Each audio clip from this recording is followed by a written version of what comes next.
함께 따라서 하시겠습니다. 구원의 맛. 한 번 더 하시겠습니다. 구원의 맛.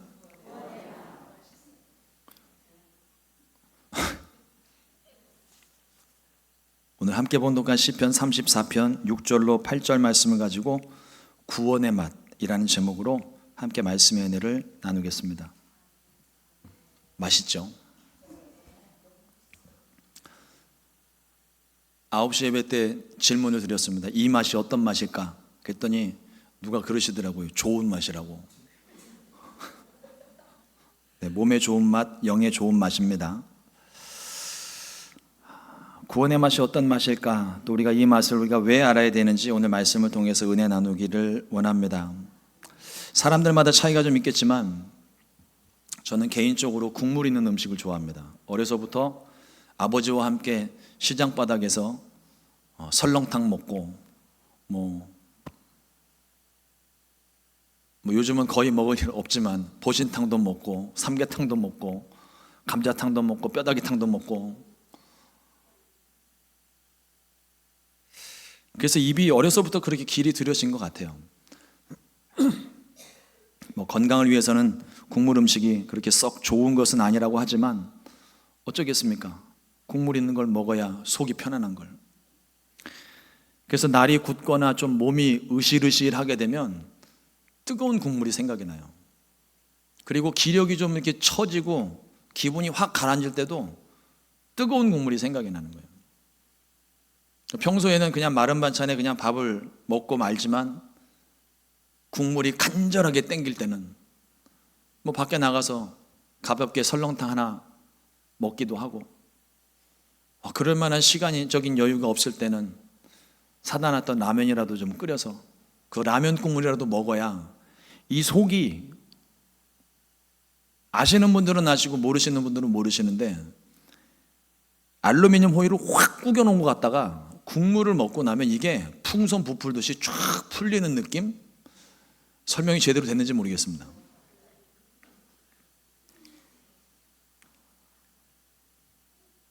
시원한 맛이라고 해야 되는지 개운한 맛이라고 해야 되는지 속이 풀리는 맛이라고 해야 되는지 설명하기는 어렵지만 아마 아실 만한 분들은 다 아실 거예요.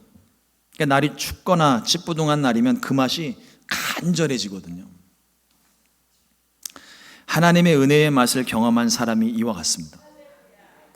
영적으로 지치고 다운된 상태가 되면 하나님 은혜의 깊은 맛이 자꾸 생각이 나는 거예요.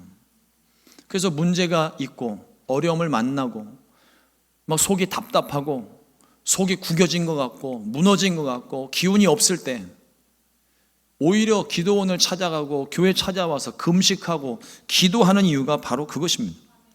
하나님 앞으로 달려나와 다시 한 번 하나님의 은혜를 사모하는 거죠. 오늘 말씀은 이렇게 시작을 합니다. 너희는 야훼의 선하심을 맛보아 알지어다. 야훼의 선하신 맛이 도대체 어떤 맛일까요? 우리가 그 전에 이 시편 34편이 기록됐던 배경을 좀 한번 보겠습니다. 다윗이 사울을 피해 가드 왕 아기스에게 도망쳤다가 그 앞에서 미친 척한 후에 쫓겨나면서 지은 시가 이 시편이에요. 물맷돌 하나로 골리앗을 쓰러뜨리고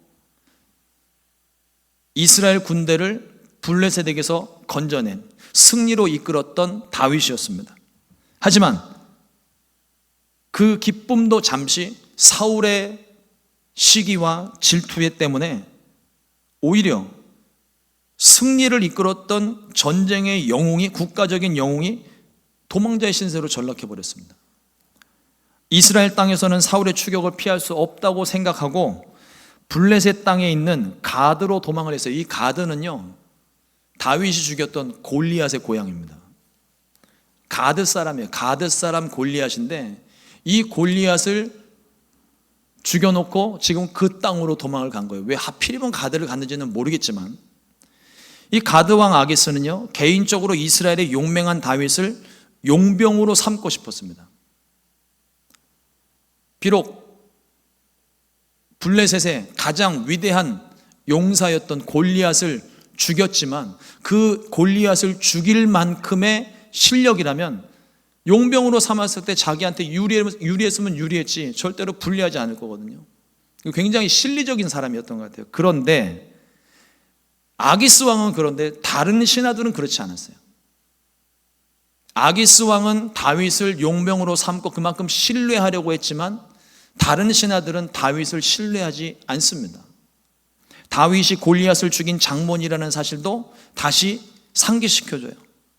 살기 위해서 블레셋 땅으로 피했는데 도리어 이건 오히려 호랑이 굴에 들어간 꼴이 되어버렸습니다. 다윗은 가드 왕 아기스 앞에서 살기 위해서 침을 흘리며 미친 척을 하고 위기를 겨우 모면하고 도망치면서 그 심정을 담아 이 시편 34편을 기록을 한 거예요. 그러니 얼마나 이 시편이 비참함이 가득하겠어요. 다윗이 경험했던 하나님의 은혜가 무엇이었을까요?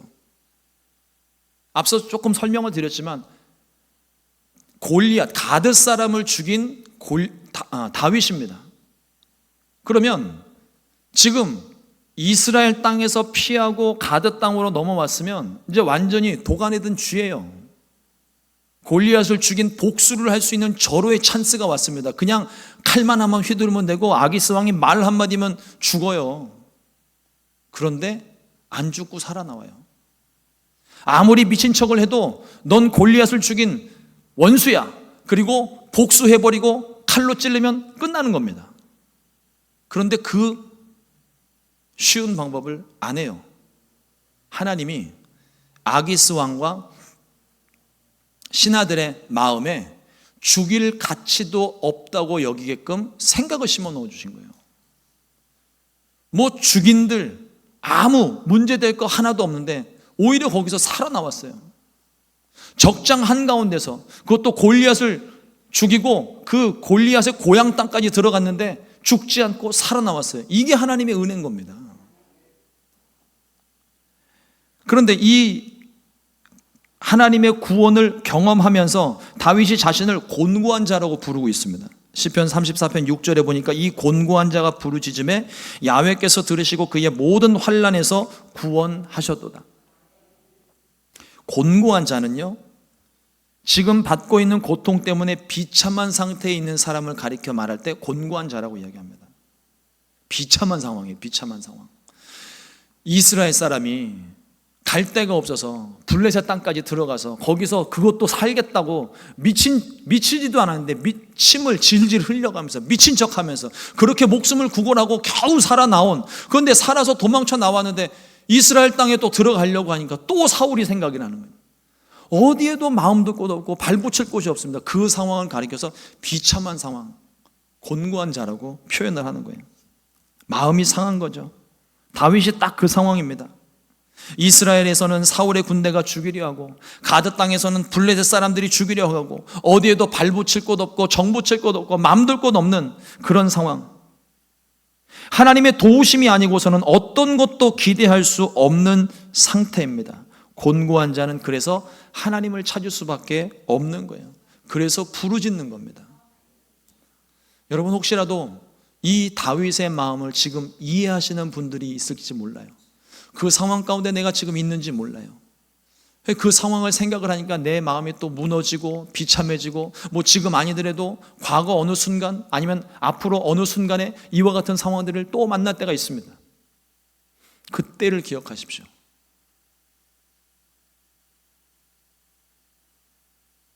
내가 곤고해져야 비로소 하나님을 찾아요.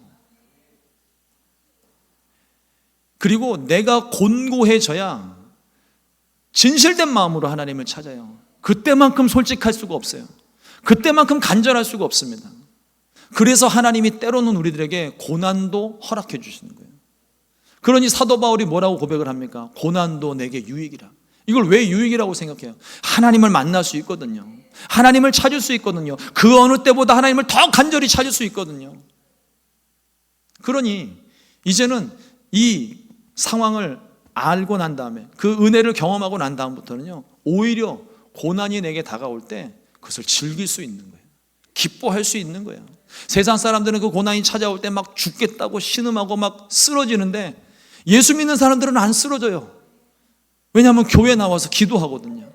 쓰러져 있을 시간이 없어요. 나와서 기도해야 되기 때문에 이를 악물고 나와서 기도를 하는 거예요. 그러니까 이 악물고 나와서 기도하면 하나님이 그 모습에 축복하시는 거예요. 구원해 주시는 거예요. 문제가 사라지고 그 고난 가운데도 넉넉히 이길 수 있는 믿음을 주시는 겁니다. 그러니 세상 사람들이 너무 희한한 거예요.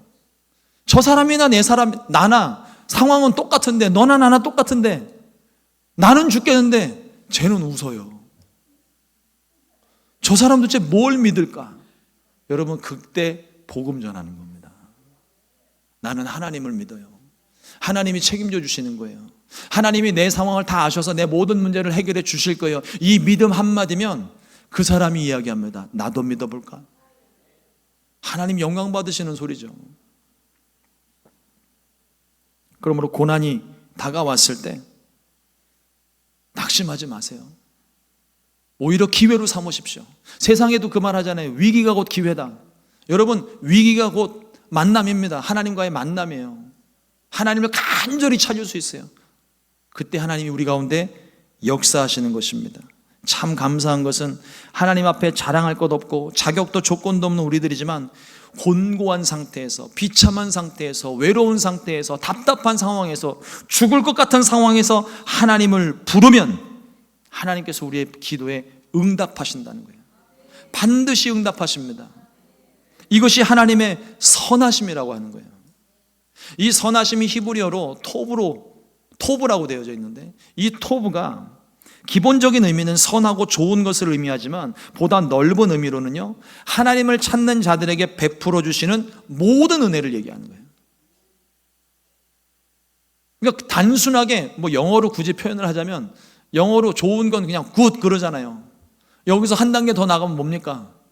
great. 또 한 단계 나가면 어떻게 돼요? 모르겠어요, 그거는. 하나님의 은혜, 하나님의 구원을 얘기하네요. 구원. 그 하나님의 구원이 선하시다는 겁니다. 시편 145편 18절 말씀에 야훼께서는 자기에게 간구하는 모든 자, 곧 진실하게 간구하는 모든 자에게 가까이 하시는도다. 하나님을 찾기만 해도 하나님이 자리에서 벌떡 일어나시는 거예요. 하나님을 부르기만 해도 하나님이 우리 곁에 가까이 다가오시는 겁니다. 이 모습을 묵상을 하는데 어떤 모습이 묵상이 됐냐면, 하나님이 막 안절부절 못 하시는 거예요. 하나님 보좌에 앉아서 요한이가 왜 나를 안 부르지? 지금 불러야 되는데, 지금 부를 타이밍인데, 더 늦으면 안 되는데, 불러야 내가 가는데 막 엉덩이를 들었다 놨다 하시는 것 같더라고요. 근데 그 상황에 내가 하나님을 부르면 하나님이 옳다커니 하고 그 자리에서 벌떡 일어나서 우리에게로 달려오시는 거예요. 나를 안아주시는 거죠. 부르짖지 않아도, 어떤 때는요 너무 힘들고 괴로우면 부르짖을 힘도 없어요. 그때 작은 소리로, 어쩌면 그 신음조차도 낼 수 없어 마음속에 간절히 부르짖으면 하나님이요 놀라운 청력을 가지고 계세요. 부르지도 않았는데 들리시는 것 같아요. 우리에게로 달려오시는 겁니다. 우리를 위로하시고 우리를 안아주시고 내가 왔다, 우리를 탁 안아주시는 그 순간이 하나님의 구원인 거예요. 그 순간이 얼마나 좋습니까? 그게 선하심이라고 하는 거예요. 그런데 우리가 하나님을 부르게 될 때 이런 소리가 가끔 들립니다. 이런 생각이 들어요. 나 같은 사람이 이제 와서 하나님 찾는다고 한 번도 하나님 생전 한 번 찾지 않다가 발등에 불 떨어지니까 이제 하나님을 찾는데, 그런데 하나님이 응답하시겠어? 넌 면목도 없니? 하나님이 구원하시겠어? 이 생각이 딱 들면 기도를 순간적으로 탁 멈추게 됩니다. 스스로 포기하는 거예요. 근데 여러분 한번 생각해 보세요. 그런 생각 들 수 있어요. 내가 염치가 있지 그러면서 내가 그렇게 생각하는 걸 수 있어요. 그런데요, 그 음성을 하나님이 기뻐하실지 생각해 보십시오. 그 음성이 하나님의 음성입니까? 우리를 기도하지 못하, 그 소리가 들려지는 순간, 그 생각이 드는 순간 내 기도가 탁 막히는 거예요. 더 이상 기도를 할 수가 없어요.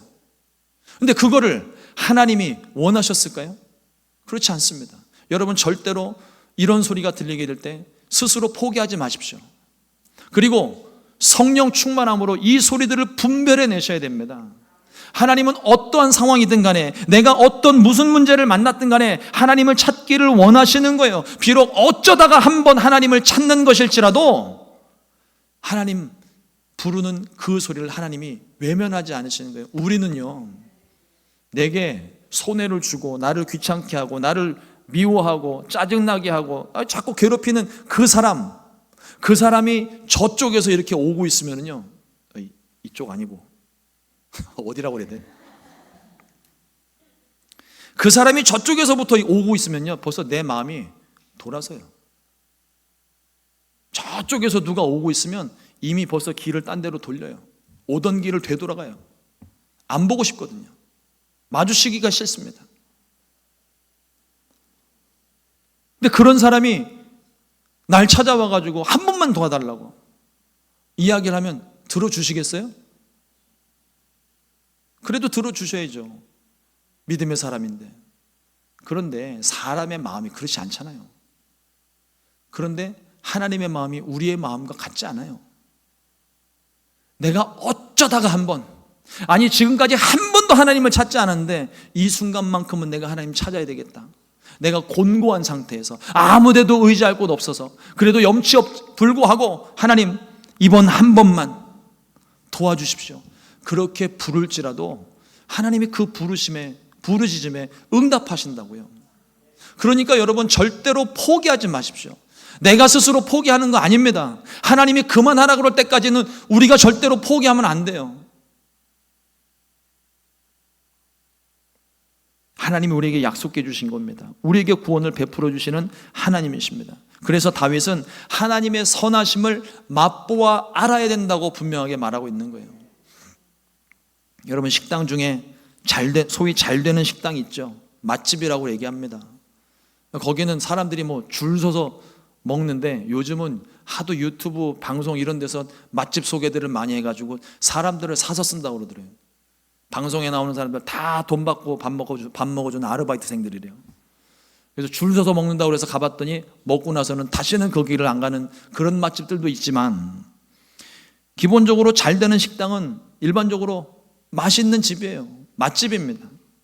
똑같은 설렁탕을 팔아도 맛집의 손님들이 모입니다. 같은 스테이크를 팔아도 맛있게 하는 스테이크 집을 사람들이 선호하죠. 그런데 돈이 목적인 식당은 오래 못 갑니다. 돈이 목적이기 때문에 맛 개발을 하지 않아요. 그냥 사람들 머리가 다 돈으로 보이는 거예요. 그러니 서비스가 좋겠어요? 맛이 좋겠어요? 그러나 건강하고 맛있는 음식을 제공하는 식당은, 손님들을 귀하게 여기는 그런 식당이 오래 가는 거죠. 손님들이 그 맛을 기억하기 때문입니다.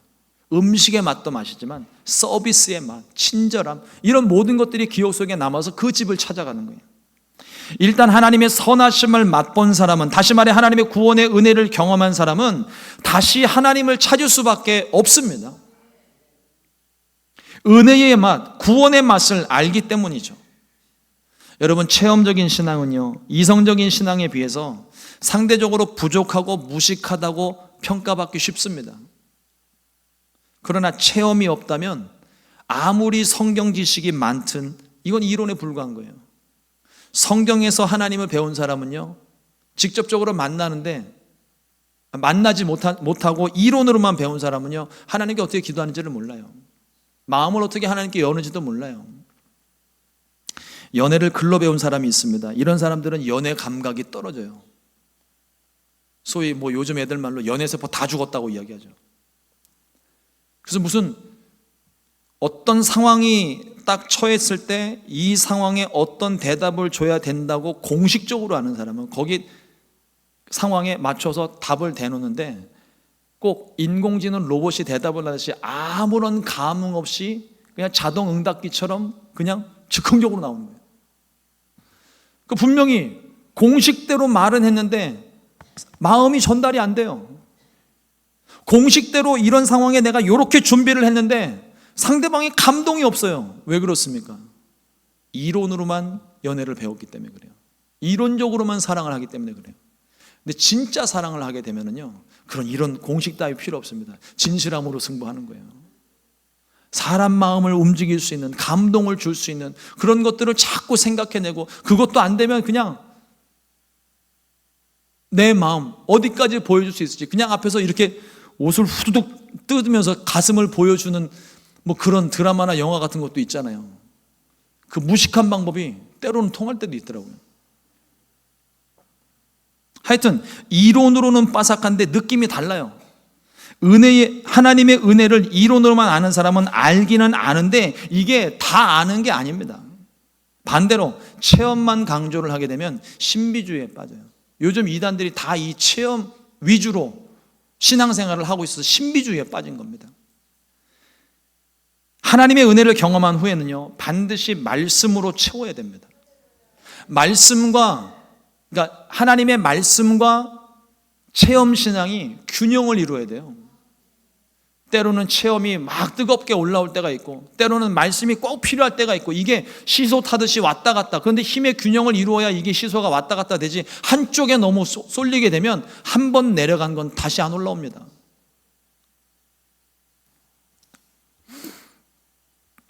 내가 경험한 것은 크신 하나님의 은혜 중에 일부분에 불과한 거예요. 내가 체험한 하나님, 나는 이렇게 하나님을 체험했는데 그것만이 다가 아니죠. 크신 하나님인데 상대방이 다 경험한 하나님에 대해서 서로 간증을 나누고 서로 교제하고, 내가 들은 말씀, 은혜 함께 나누면서 내가 경험한 것 외에 내가 경험하지 못한 것들까지라도 함께 직접 간접적으로 경험을 쌓아가는 거예요. 그렇게 해서 우리가 하나님을 아는 지경이 넓어지게 되는 겁니다. 그렇게 균형을 이루어야 건강한 신앙생활을 할 수 있어요. 너무 이성적으로만 예수님을 믿으면 사람이 드라이합니다. 교회를 다니는데 마음에 사랑이 없고 감동이 없고, 주님 은혜 때문에 한 번도 눈물 흘려본 적 없고 마음이 드라이해진다는 거예요. 그런데 체험이 거기에 덧붙여지게 되면 이게 마른 장작에 기름 부은 것처럼 확 불이 붙는 거예요. 또 체험 위주로 신앙생활하던 사람은 거기에 말씀이 덧붙여지면 이미 체험은 충분하니까 말씀으로 정리가 되고 일목요연하게 체계를 잡는 거죠. 그러므로 이 두 가지는 항상 균형을 이루어야 됩니다. 그런데 우리가 하나님의 은혜의 맛을 기억을 해야 되는데 주의해야 될 맛이 하나 있습니다. 죄의 맛, 쾌락의 맛이. 하나님 은혜의 맛도 한번 경험하게 되면 이걸 다시 잊어버리기가 쉽지 않은데, 이 죄의 맛이 이것도 강렬한 거예요. 한 번 맛을 보면 좀처럼 헤어나오기가 쉽지가 않습니다. 희한하게 몸에 안 좋은 음식이 입에 자꾸 땡겨요. 입에 맛있어요. 불량식품이 세상에서 제일 맛있는 음식이에요. 어떤 표현을 보니까 그런 말이 있더라고요. 튀긴 음식은 운동화를 튀겨도 맛있대요. 오징어인 줄 알고 한참 씹었는데 신발 밑창 고무였더래요. 그런 일은 없겠죠. 몸에 안 좋은 음식이 맛있어요. 저도 튀김 음식, 불량식품 그런 거 되게 좋아하는데 어떡합니까? 맛있는 걸. 굉장히 자극적이거든요. 반대로 몸에 좋은 음식은요, 익숙해지는데 시간이 많이 걸립니다. 하나님의 선한 맛, 말씀의 참맛은요, 익숙해지는데 시간이 필요해요. 어느 날 갑자기 성경 봐야지 그러고서 성경 이렇게 딱 펴면 분명히 내가 성경책을 읽고는 있는데 말씀이 무슨 의미인지도 모르고 흰 종이와 글자가 둥둥 떠다니는 거예요. 그거를 못 견디면 말씀을 다시 못 읽어요. 그를 참고 성령님 도와주십시오. 말씀 이해할 수 있도록 도와주십시오. 그러고 자리를 꿰차고 앉아서 정해진 시간, 정해진 분량 계속 말씀을 읽다 보면요, 어느 날 갑자기 말씀이 펑 하고 살아날 때가 있어요. 그게 내게 주시는 말씀입니다. 그러니까 이렇게 되기까지는 시간이 많이 필요해요. 꿀과 송이꿀보다 더 단 말씀의 참맛을 들이면 하나님 말씀에 순종하는 맛을 알게 되고, 그 맛을 안 사람요 다시는 그 길을 떠나지 않습니다. 다시 그 맛, 혹시 실수로 넘어지거나 쓰러졌을지라도 다시 그 맛을 찾아 돌아오게 돼 있어요. 은혜의 깊은 맛을 알기 때문입니다. 그러므로 하나님의 선하심을 우리는 맛보아 알아야 할 줄로 믿습니다. 잠언 16장 20절 말씀에 삼가 말씀에 주의하는 자는 좋은 것을 얻나니 야훼를 의지하는 자는 복이 있느니라. 다윗은 야훼의 선하심을 맛볼 때 우리가 경계해야 될 마음을 두려움이라고 표현을 합니다. 하나님의 선하심을 맛보는데도 경계해야 될 마음이 있다는 거예요. 두려움. 다윗이 지금 처한 상황이 굉장히 곤란한 상황이에요. 이스라엘 땅도 블레셋 땅도 다윗에게는 어느 곳도 안전하지가 않습니다. 다윗의 마음 가운데 그래서 두려움이 생기는 거예요. 내가 어디를 가야 되나? 이스라엘도 두렵고 블레셋도 두렵고 다른 나라 가도 두려운 건 마찬가지입니다. 곤고한 자라는 표현이 이 상황을 너무 잘 설명을 해줍니다. 우리가 가진 문제 상황이나 대적보다 더 위험한 것이 우리 안에 생겨난 두려움이에요. 문제보다 더 위험한 겁니다. 이 두려움이 한번 오게 되면요, 별일 아닌 것도 아무것도 할 수 없어요. 그런데 두려움을 가진 다윗이 하나님을 부르짖었더니, 하나님께 부르짖었더니 하나님께서 다윗을 두려움에서 자유하게 해주셨어요. 하나님이 함께 하신 겁니다. 두려움에서 자유할 수 있는 방법, 딱 한 가지 방법밖에 없습니다. 하나님이에요. 하나님을 의지하는 믿음입니다. 이 믿음이 있으면 모든 두려움을 넉넉히 이겨낼 수 있어요. 예수님께서 회당장 야이로의 딸을 고치시러 가는 도중에 딸이 죽었다는 소식을 듣고 회당장 야이로가 낙심에 빠졌습니다. 절망에 빠졌어요. 사람이 죽었으니까 더 이상 소망이 없는 거예요. 근데 예수님 그때 야이로에게 말씀하십니다. 두려워하지 말고 믿기만 하라. 딸이 죽었는데 두려워하지 말고 믿기만 하라. 이해를 할 수 없습니다. 두려워하지 말고 믿기만 하라. 주님 말씀은 딱 하나예요. 두려워하지 말고 믿기만 하라. 저와 여러분들에게도 주시는 말씀입니다. 내 마음에 두려움이 있을 때 주님을 믿으십시오. 두려운 상황, 이게 말씀을, 이 상황 자체를 여러분들 잘 생각해 보세요. 두려운 상황을 지금 걱정을 하는 겁니다. 아직 일어나지 않은 일이에요. 예상되는 거지 아직 일어나지 않았어요. 근데 예수님은 뭐라고 얘기하냐면 이미 일어나 버린 상황인데도 그 절망과 낙심된 마음 가운데 이 곤고한 자에게 두려워하지 말고 믿기만 하라. 그러면 그 믿음을 가지면 주님이 죽은 딸도 살리시는 겁니다. 믿음을 가지십시오. 두려움은 하나님에 대한 믿음을 연약하게 합니다. 그런데 두려울수록 오히려 믿음을 굳게 붙잡으면 오히려 두려움이 떠나갑니다. 이 둘이 상극이에요. 내가 무엇을 선택해야 될지는 여러분들이 선택하시는 겁니다. 이 다윗의 시편 속에는요, 또 다른 종류의 두려움이 나옵니다. 시편 34편 9절 말씀에 너희 성도들아 야훼를 경외하라. 그를 경외하는 자에게는 부족함이 없도다. 한글 성경에는 두려움이 안 나오는데 이 경외하다라는 말이 단어의 뜻이 두려움이에요. 영어 성경도 fear, 두려움입니다. 하나님을 경외하는 것과 세상을 두려워하는 것, 이 모든 것이 다 똑같이 같은 단어를 쓰고 있어요. 히브리어도 야레, 헬라어도 포보스, 영어로 fear 다 똑같습니다. 경외하다, 두려워하다가 똑같은 단어예요. 문자적으로는 하나님을 두려워한다는 의미겠지만 이 두려움은요, 공포가 아닙니다. 우리는 어떤 안 좋은 상황들에 대한 두려움을 가질 때 그게 공포심이잖아요. 하나님을 두려워한다는 것은 그 공포심을 얘기하는 게 아닙니다. 크신 하나님, 위대하시고 전능하신 하나님, 도무지 내가 감당할 수 없는 그 하나님을 바라보면서 그 앞에 압도되는 마음이 경외하는 마음이에요. 여러분, 저는 아직 가보진 않았는데 그랜드 캐년 갔다 오신 분들이 다 똑같이 하는 말이 있어요. 웅장함과 크기에 압도되었다. 그래서 그 자리를 이렇게 딱 전망대 같은 데서 이렇게 딱 지켜보게 되면 탄성이 저절로 나온다고 그러잖아요. 우와 하고서. 하나님을 볼 때 그랜드 캐년 저거는요 그냥 동네 색강만도 못한 거예요. 하나님은 그거보다 훨씬 더 크신 하나님입니다. 그 하나님 앞에 내가 섰어요. 어찌 압도되지 않을 수가 있겠습니까? 그 마음이 경외하는 마음이에요. 하나님을 경외하는 사람은요, 세상 모든 일에 두려움이 없습니다. 이미 큰 걸 봐버렸거든요. 산전수전, 공중전, 하여튼 다 경험해 본 사람은요, 시시콜콜한 자잘한 문제들은 반응도 하지 않아요. 왜 그렇습니까? 이미 모든 걸 다 경험했거든요.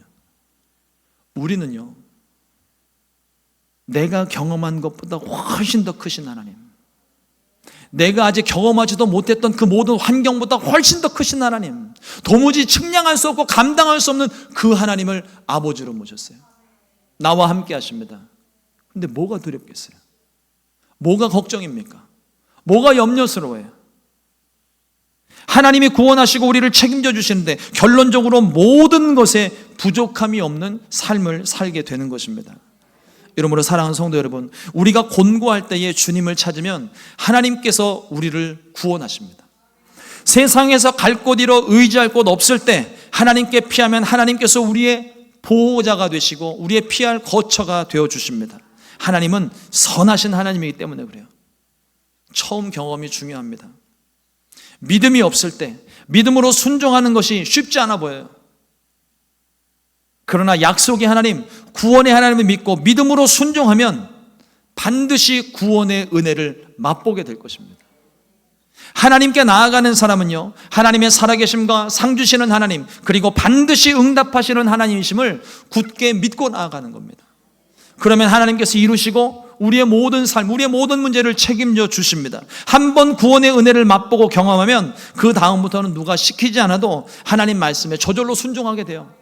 이미 순종한 다음에, 순종하여서 구원의 은혜를 맛봤기 때문에 지금이 이 위기의 상황에, 내가 말씀을 순종해야 되는 그 상황에 이걸 순종했을 때 하나님이 내게 어떤 맛을 또 보여주실까 기대감이 생기거든요. 어려운 일을 만날 때마다 그래서 하나님께 피할 수 있는 것입니다. 이러므로 어려운 일을 만났을 때 하나님을 찾으십시오. 문제를 만났을 때 하나님께서 내게 행하셨던 일들을 기억하십시오. 아직 그 경험이 없다면 성경에서 그 놀라운 이야기들을 보고 믿으십시오. 성경 볼 시간이 없습니까? 그러면 일단 옆에 은혜 받으신 분 이야기 한번 들어보세요. 그분이 만난 하나님을 직접적으로 간접적으로 내가 경험하는 겁니다.